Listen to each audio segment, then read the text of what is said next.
نحمده ونصلي على رسوله الكريم أما بعد. أعوذ بالله من الشيطان الرجيم. إنا أنزلناه قرآنا عربيا لعلكم تعقلون. عزیزان، برادران و خواهران گرانقدر، السلام علیکم و رحمت الله و برکاته. قبل از یاد گرفتن زبان عربی باید اول اهمیت زبان عربی، فضیلت زبان عربی را بدانیم که زبان عربی چه اهمیت، چه فضائلی دارد که ما و شما آن را باید بدانیم. قبل از این که به اهمیت زبان عربی بپردازیم، لازم است تا معنا و مفهوم کلمه عرب را نیز بدانیم. اصل مقصد ما و شما این نیست، مقصد ما و شما فضائل زبان عرب است. معنای عرب در لغت به صحراهای خشک و بیابانهای بی آب و علف اطلاق می شود. این لفظ از گذشته های دور بر جزیره العرب نیز اطلاق شده است، چنانچه به ساکنان این منطقه و کسانی که آن را برای سکونت برگزیدند عرب گفته شده است. زبان عربی یکی از قدیمترین زبانهای زنده جهان است که به حساب می‌آرد. زبان عربی نه تنها اینکه یک زبان اسلامی و قرآنی، بلکه در عصر امروزی یکی از زبانهای مهم بین المللی نیز به شمار می رود. اگر من و شما مشاهده کنیم ببینیم که در تقریبا 25 کشور جهان تقریبا این زبان عربی یا از این زیاد گفتگو و تکلم کرده می شود. برای اهمیت زبان عربی صرف همین آیت کافی بود که الله رب العالمین فرموده که ان انزلناه قرآنا عربیا لعلکم تعقلون. ما یقینا قرآن را به زبان عربی نازل کردیم تا که شما بیندیشید. لعلکم تعقلون، شما عقل حاصل کنید، بدون. همچنین دومین خلیفه المسلمین حضرت عمر رضی الله تعالی عنه در مورد زبان عربی، در مورد اهمیت و فضیلت زبان عربی چنین بیان فرموده که تعلموا العربیه فانها من دینکم، فانها من دین، که زبان عربی را بیاموزید زیرا او جزء دین می باشد.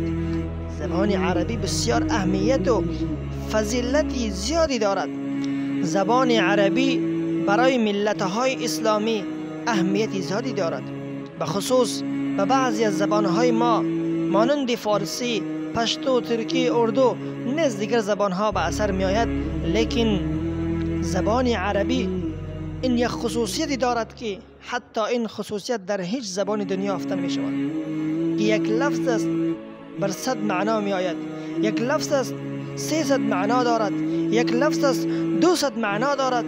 امروز نه تنها این که زبان عربی در 22 کشور جهان، بلکه در عصر امروزی بیش از 721 میلیون مسلمان ها بر آن صحبت میکنند. برای اهمیت زبان عربی همین آیت کافی بود که الله تعالی گفته که انا انزلناه قرآنا عربیا لعلکم تعقلون. دوم، فضیلت زبان عربی.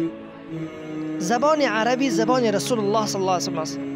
رسول اکرم صلی الله علیه و سلم عرب است، عربی است، همچنین زبان مبارکشان عربی است. سوم، تمام اقوال، احادیث، تمام بیانات، ارشادات، وعظ، نصایح به زبان عربی است. چهارم، محبت به عرب. محبت کردن یعنی علامت محبت کردن به اهل عرب است. پس کسی که زبان عربی را یاد میگیرد یقینا در حقیقت آن محبت میکنه به عرب و محبت میکنه به اهل عرب. و محبت کردن به اهل عرب این یک علامتی است که محبت کردن به رسول الله است صلی الله علیه و سلم.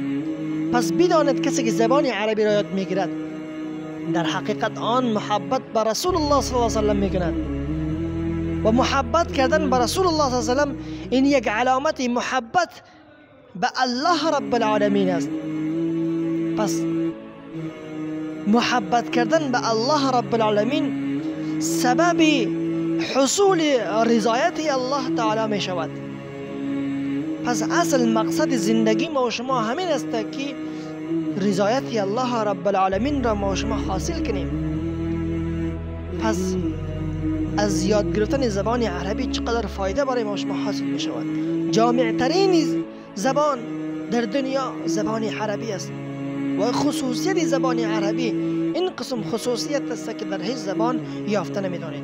پس بیایم به طرف اهمیت زبان عربی که زبان عربی چی اهمیتی دارد. زبان عربی اول خصوصیت همین است که در مکمل دنیا این زبان عربی گفته می شود، به عروج می آید. چرا که اکثر عبادات انسانی به عربی است، که نماز می خوانیم، دعا می کنیم، تلاوت قرآن، این تمامشان به عربی است. مکمل بر زبان عربی عبور کردن این مشکل است که انسان نمیتواند که مکمل زبان عربی را در ما تحت خود بگیرد تا مکمل عبور حاصل کند، لیکن این مشکل است. پس باید من و شما کوشش کنیم که زبان عربی را بیاموزیم.